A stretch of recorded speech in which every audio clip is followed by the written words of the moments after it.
الكريم اما بعد اعوذ باللہ من الشیطان الرجیم بسم اللہ الرحمن الرحیم فقال الملأ الذين كفروا من قومه ما نراك الا بشرا مثلنا وما نراك اتبعك الا الذين هم اراذلنا بادي الرأي وما نرى لكم علينا من فضل بل نظنكم كاذبين۔ بس ان کی قوم کے کافر سرداروں نے کہا کہ ہم تم کو اپنے جیسا ہی بشر سمجھتے ہیں، ہم دیکھتے ہیں کہ تمہاری پیروی صرف ہمارے پسماندہ اور کم عقل لوگ ہی کر رہے ہیں، اور ہم اپنے اوپر تمہاری کوئی فضیلت نہیں سمجھتے، بلکہ ہمارے گمان میں تو تم جھوٹے ہو معاذ اللہ۔ حضرات، اس آیہ مبارکہ کے ضمن میں کفار نے جو اعتراض کیے تھے حضرات انبیاء کرام بالخصوص نوح علیہ السلام پر، اس کے ضمن میں میں یہ عرض کر رہا تھا کہ ایک انسان اور عام انسان اور اللہ کے نبی کے اندر کیا فرق ہوتا ہے،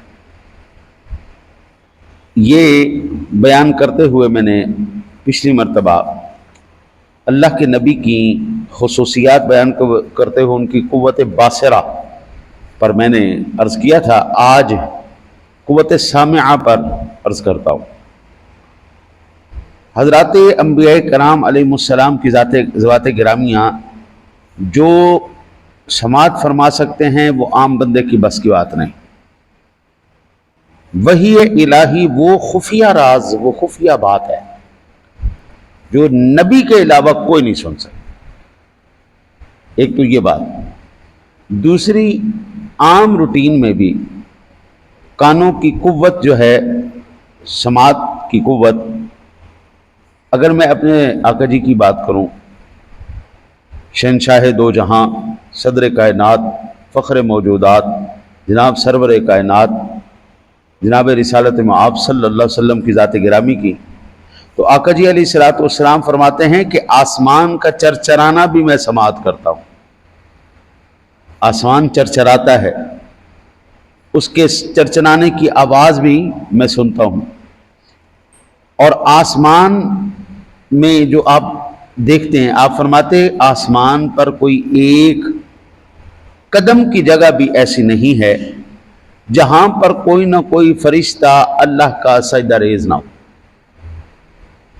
وہ سماعت فرمانا، وہ دیکھنا، دونوں کا کوئی مثال ہی کوئی نہیں۔ اور یہ سنن ترمذی شریف کے اندر اور ابن ماجہ شریف کے اندر حدیث پاک موجود۔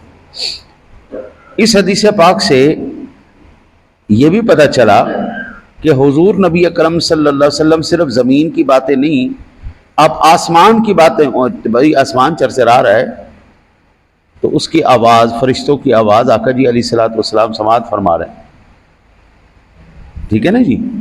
پھر آقا جی علیہ الصلوۃ والسلام ایک مرتبہ آپ تشریف فرما ہیں اور آپ نے استغفار تلاوت فرمایا۔ آپ نے فرمایا ایک پتھر جہنم میں گرایا جا رہا ہے جو ابھی تک جہنم کی تہہ میں نہیں پہنچا، اتنی گہری ہے جہنم، اور آپ نے اس کی آواز سنی۔ آقا جی علیہ الصلوۃ والسلام نے وہ پتھر کے جہنم میں گرنے کی بھی آواز آپ سماعت فرما رہے ہیں۔ اچھا، اگر دیگر انبیاء میں بات کریں تو قرآن پاک نے حضرت سیدنا سلیمان علیہ نبینا علیہ الصلوۃ والسلام کا تذکرہ فرماتے ہوئے فرمایا قالت نملۃ یا ایھا النمل ادخلوا مساکنکم، سورہ نمل کی 18 نمبر آیہ مبارکہ ہے کہ آپ اللہ کے نبی نے 3 میل اوپر 3 میل دور چونٹی کی تقریر کو سماعت فرما لیا۔ 2026 تک چونٹی کی آواز زبان کوئی نہیں سمجھ سکا۔ یہ خبر کوئی افسانوی خبر نہیں، یہ قرآن کی خبر ہے کہ اللہ کے نبی کی قوت سامعہ اتنی باکمال تھی کہ آپ اتنے میل دور سے بھی چونٹی کی آواز سن رہے، اور اس سٹیٹمنٹ کو اللہ قرآن میں نقل فرما رہا ہے۔ حضرت سیدنا سلیمان علیہ نبینا علیہ الصلوۃ والسلام کا چونٹی کا کلام سماعت فرمانا، اور آقا جی علیہ الصلوۃ والسلام کی بات کریں تو نبی اکرم صلی اللہ علیہ وسلم آپ نے بھیڑیے سے بھی کلام کیا، آپ نے اونٹ سے بھی کلام کیا، چڑیا، چھوٹی سی چڑیا، اس سے بھی کلام کیا، پتھروں سے، درختوں سے۔ میرے آقا جی علیہ الصلوۃ والسلام نے ہر ایک کی آواز کو سنا۔ آقا جی فرماتے اعلان نبوت سے پہلے میں جب ان گلیوں سے گزرتا تھا مکے کی، تو یہ وہ پتھر ہے، آقا جی نے اس خاص پتھر کی طرف اشارہ کر کے ارشاد فرمایا، یہ مجھ پر اس وقت بھی درود پڑتا تھا۔ اب پتھر کی آواز آج تک نہیں سنی گئی۔ 2026 میں نے پچھلے درس میں یہ عرض کیا تھا، یاد رکھیں، جو خاصیت اللہ نبی کو دیتا ہے بطور معجزہ، بطور کمال، بطور خاص، وہ اگر قیامت تک بھی کسی کے اندر آ گئی پھر وہ نبی نہیں۔ آقا جی علی سے قیامت تک زور لگا لے، چونٹی کے بعد نہیں سن پائیں گے انشاءاللہ، جانوروں سے کلام نہیں کر پائیں گے۔ جیسے آپ میری بات سمجھ رہے ہیں، حضور اس طرح جانوروں کا کلام سماعت فرماتے تھے، ان کو آپ ارشاد فرماتے تھے، بات ہوتی تھی، حضور ان کا کلام سمجھتے تھے، یہ ان کو سمجھاتے تھے، یہ آپس میں بات ہو رہی۔ قیامت تک جناب کوئی ید بیضا نہیں لا سکتا، قیامت تک کوئی عصا نہیں بنا سکتا، قیامت تک کوئی مادرزاد اندھے کو جو ہے بینا نہیں کر سکتا، قیامت تک کوئی مٹی سے پرندے بنا کے اڑا نہیں سکتا، قیامت تک کوئی کوڑیوں کو خوبصورت نہیں بنا سکتا، جس طرح اللہ کے نبی نے کی۔ آج کالے کو گورا کیا جاتا ہے پلاسٹک سرجری کے ذریعے، ادویات کے ذریعے، سکن چینج کرنے کے ذریعے، بڑے بڑے کالے چٹے ہو گئے۔ ہمارے پاکستان کے اندر لاکھوں مثالیں پھرتی، دوائیاں کھائیں چٹے ہو گئے۔ لیکن اللہ کے نبی دوائی دے کے چٹا نہیں کرتے تھے، پلاسٹک سرجری کے ذات چٹا نہیں کرتے تھے، آپ ہاتھ پھیرتے تھے کوڑی خوبصورت ہو جاتا ہے۔ ہاں، یہ قیامت تک کسی ماں کے لال کے پاس جرت نہیں ہوگی کہ ایسے ہاتھ لگائے اور کوڑی کو خوبصورت کر دے، ہاتھ لگائے یا پھونک مارے اور مادرزاد اندھے کو بینا کر دے، اور ٹھڈا مارے تو مردوں کو زندہ کر دے، نہیں، قیامت تک نہیں آ سکتی۔ یہ اللہ کے نبی کا خاصہ ہے، کر کے دکھائے کوئی ماں کلا۔ آج سارے جو ہے نا جی، وہ حضرات انبیاء اور اولیاء کی توہین کرتے ہیں۔ اللہ کی قسم، اللہ نے ان ہستیوں کو وہ فضیلتیں عطا فرمائی ہیں، وہ خاصیتیں عطا فرمائی ہیں، وہ کمال عطا فرمائے ہیں، قیامت کی دیواروں تک کوئی دوسرا ان کا مقابلہ نہیں کر پائے گا۔ حضرت کسی پر اعتراض کر دینا بڑا اچھا ہوتا ہے۔ بڑا زمانہ پہلے میں نے والد گرامی رحمۃ اللہ تعالی علیہ سے ایک تقریر سنی تھی، اور اس وقت اتفاقیہ بات ہے، آپ نے یہ میاں میر رحمۃ اللہ تعالی علیہ کے خطیب تھے، اور یہاں پر آپ نے یہ واقعہ بیان کر، ایک انسان نے بڑی خوبصورت تصویر بنائی اور چوک میں لٹکا دی، اور چوک میں لٹکانے کے بعد اس نے نیچے لکھا، اگر کوئی غلطی ہے تو اس کی نشاندہی کر دیں، اگر کوئی غلطی ہے تو اس کی نشاندہی کر دیں۔ اگلے دن آیا تو 150 سرکل بنے ہوئے تھے، یہ بھی غلط ہے، یہ بھی غلط ہے، یہ بھی غلط ہے، یہ بھی غلط ہے، یہ بھی غلط ہے، یہ بھی غلط ہے۔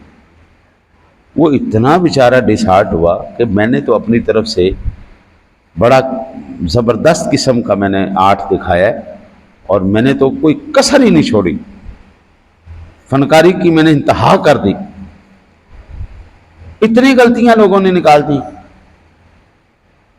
ایک بندہ سیانہ ساتھ کھڑا تھا، اس نے کہا آپ نے نا اصل میں جو جملہ لکھا ہے نا، عبارت غلط لکھی ہے، آپ کو یہ نہیں لکھنا چاہیے تھا جو غلطی ہے اس کی نشاندہی کریں، بلکہ ایک گندی سی تصویر بناؤ بالکل بیکار اور گھٹیا سی، جس کے اندر کوئی 150 جگہ پر صحیح کرنے کا ہو، اور نیچے لکھو جو غلطی ہے اس کو درست کر دے۔ پہلے کیا لکھا تھا؟ جو غلطی ہے اس کی نشاندہی کر دیں، بتا دیں کیا غلطی ہے۔ لیکن اب کیا لکھو؟ اب لکھو جو غلطی ہے اس کو درست کر دیں، صحیح کرو۔ ایک نشان بھی نہیں، ایک جگہ ایک بندے نے بھی صحیح نہیں کیا۔ اعتراض کرنا، انگلی اٹھانا، کسی کو نیچا دکھانا ہے بڑا آسان ہے، قبلہ کر کے ایک دکھانا بڑا مشکل ہوتا ہے۔ آپ دیکھیں نا جی، امام صاحب کے اوپر اعتراض سارے کرتے ہیں، لیکن جب نماز پڑھانے کی باری آتی سب کی ٹانگیں کانپ جاتی، اعتراض سارے کر رہے ہوتے ہیں، یہ نماز صحیح نہیں پڑھاتا ہے، کوئی کہندا ہے اتحیات اتنی بڑی لمبی ہو جاندی ہے، کوئی کہندا ہے اتحیات چھوٹی ہو جاندی ہے، کوئی کہندا ہے رکوع بڑا لمبا کرتا ہے، کوئی کہتا ہے چھوٹا کر دیتا ہے، کوئی کہتا ہے اینج ہو گیا، کوئی ٹھیک ہو گیا، ٹھیک ہو گیا۔ ہم مانتے ہیں، ہم بطور انسان، ہم بحیثیت انسان، ہم میں غلطیاں ہیں بتائیے، آپ آ کے کر کے بتا دیں جی ایسے ہوتا ہے، ہم عمل کر لیتے ہیں، ٹھیک ہے نا جی، ہم مانتے ہیں اس بات کو، اس بات کا اقرار کرتے ہیں کہ ہم انسان ہیں، ہمارے اندر غلطیاں موجود ہیں، اصلاح کی، درستگی کی گنجائش موجود ہے، ہم نبی نہیں ہیں، ہم ولی نہیں ہیں، آپ ہمیں کر کے دکھا دیں۔ جس وقت امام ہوگا اعتراض سارے کریں گے، جب نہیں ہوگا نماز کوئی پڑھانے واسطے آگے نہیں ہوئے گا۔ اور اگر ان کے پھر پیرامیٹرز کو دیکھا جائے، اللہ کی قسم حضرت میں اتنا عرصہ گزر گیا، میں نے ان 60 70 سال 80 سال کے بابوں کو پھرول کے دیکھا ہے، ان کو نماز کی شرائطیں نہیں آتی، نماز کے فرائض نہیں آتے۔ جو بندہ 80 سال نماز پڑھنے کے بعد بھی اس کو اتنا نہیں پتہ لگا نماز کی شرائط کیا ہے، نماز کے فرائض کیا ہے، وہ کیڑے نکال رہا ہے۔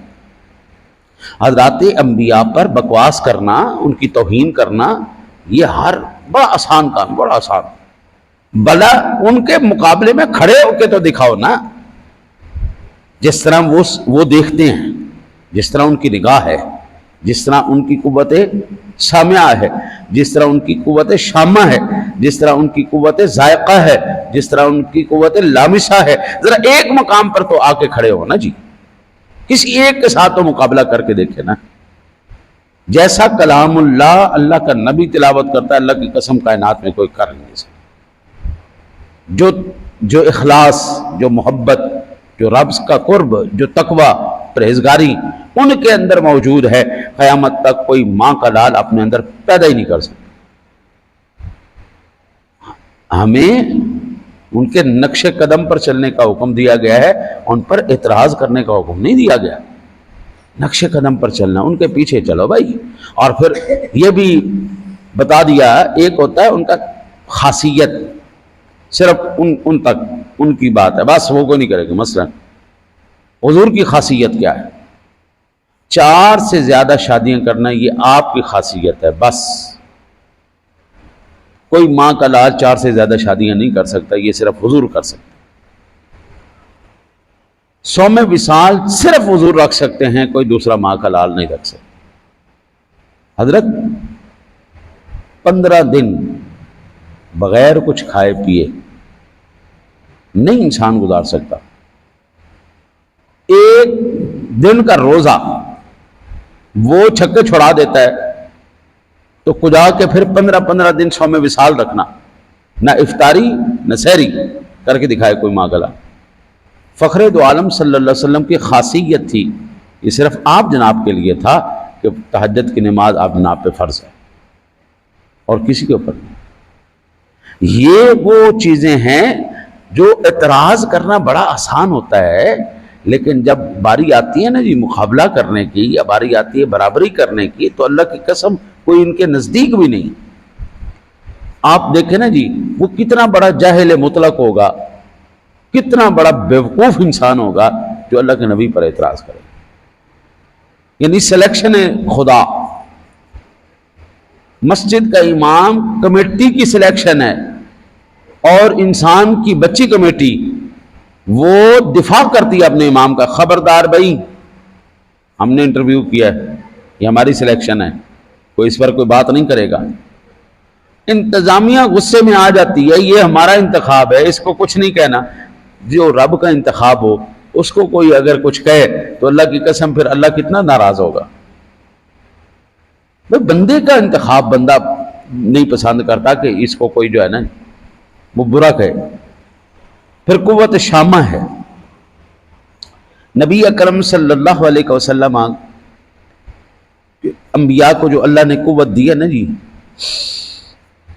قوت شامہ، یہ ایسی، میں ایک آیہ مبارکہ کے ذریعے استدلال کروں حضرت سیدنا یوسف علیہ نبینا علیہ الصلوۃ والسلام کے تذکرے میں قرآن ارشاد فرماتا ہے انی لاجد ریح یوسف، جب حضرت یعقوب علیہ السلام کنعان میں ہیں، یوسف علیہ السلام مصر کے اندر ہیں، یوسف علیہ السلام نے مصر سے اپنے بھائیوں کو قمیض دی، جاؤ یہ لے جاؤ اور ابا جی کی آنکھوں کے اوپر ڈال دو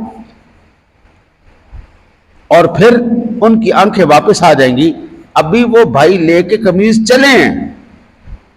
قرآن کہتا ہے کنعان کے اندر یوسف علیہ السلام سونگ کے، یعقوب علیہ السلام وہ سونگ کے کہہ رہے انی لاجد ریح یوسف، آج مجھے یوسف کی خوشبو آ رہی، آج ابھی اتنے کوسوں دور وہ قمیض چلی ہے تو یعقوب علیہ السلام کہہ رہے ہیں مجھے آج میرے یوسف کی خوشبو آ رہی۔ حضرت میرے آقا جی علیہ نبینا علیہ الصلوۃ والسلام کی ذات گرامی ہوں، حضرات انبیاء کرام علیہ السلام کی ذوات گرامیاں ہوں، اللہ تعالیٰ نے ان کو ان خوبیوں سے نوازا ہے جن خوبیوں کا کوئی ماں کا لال مقابلہ نہیں کر سکتا۔ اچھا، اللہ کے ولی بھی جو ہے یہ اللہ ہی کی سلیکشن ہوتی ہے، جس طرح نبی سلیکشن ہے، اللہ جس کو چاہتا ہے ولایت عطا فرماتا ہے جس کو چاہتا ہے۔ یعنی اب جو یہ کہے نا جی بابت شاہی کوئی نہیں، بندہ اس سے پوچھے تو کی شے مان لیتے، فرید الدین گنج شکر کوئی شے نہیں، میاں میر رحمۃ اللہ علیہ کوئی شے نہیں، بابا فرید الدین، بابا خواجہ معین الدین چشتی اجمیری، خواجہ غریب نواز کوئی شے نہیں، داتا علی حجویری کوئی شے نہیں، ہم مانتے، لیکن آپ ان سے زیادہ بڑھ کے دکھا دیں، آپ ان سے زیادہ بڑی ہستی بن کے دکھا دیں۔ بھائی جن کو پوری خلقت کہتی ہے متفقہ طور پر یہ اللہ کے ولی تھے، ہاں جی، آواز، زبان اور کلام یہ نکارہ خدا ہے، یہ اللہ کی طرف سے اعلان ہوتا ہے۔ پہلے اللہ محبت کرتا ہے، پھر جبریل امین محبت کرتے ہیں، پھر فرشتے محبت کرتے ہیں، پھر لوگوں کے دلوں میں ان ہستیوں کی محبت ڈالی جاتی ہے۔ حضرت خواجہ غریب نواز، خواجہ معین الدین چشتی اجمیری رحمت اللہ تعالی علیہ نے 90 لاکھ کافروں کو کلمہ پڑھایا ہے، اعتراض کرنے والا 1 لاکھ کو پڑھا لے، جنہوں نے 90 لاکھ کو پڑھایا ہے کوئی 1 لاکھ کو پڑھا لے، ٹھیک ہے ہم مانے گا، واہ واہ کیا بات ہے، واہ سبحان اللہ، آپ کی کیا بات ہے۔ جس طرح وہ عالم دین حافظ قرآن، جس طرح انہوں نے دین کی تبلیغ کی، جس طرح اشاعت کی، آپ کر کے دکھا دیں۔ ایک بندہ ایک کمرے میں بیٹھ کر کنڈی لگا کے وہ کہے جناب میں اس وقت اسلام کا سب سے بڑا داعی ہوں، ایسا نہیں ہوتا۔ دعا کریں ہم جب تک زندہ رہیں اللہ تعالیٰ اپنے محبوب کا صدقہ اپنے نیک بندوں سے، بالخصوص حضرات انبیاء کرام، بالخصوص آقا جی علیہ نبینا علیہ الصلوۃ والسلام کی سچی محبت اور ان کی سچی غلامی نصیب فرمائے۔ اللہم صلی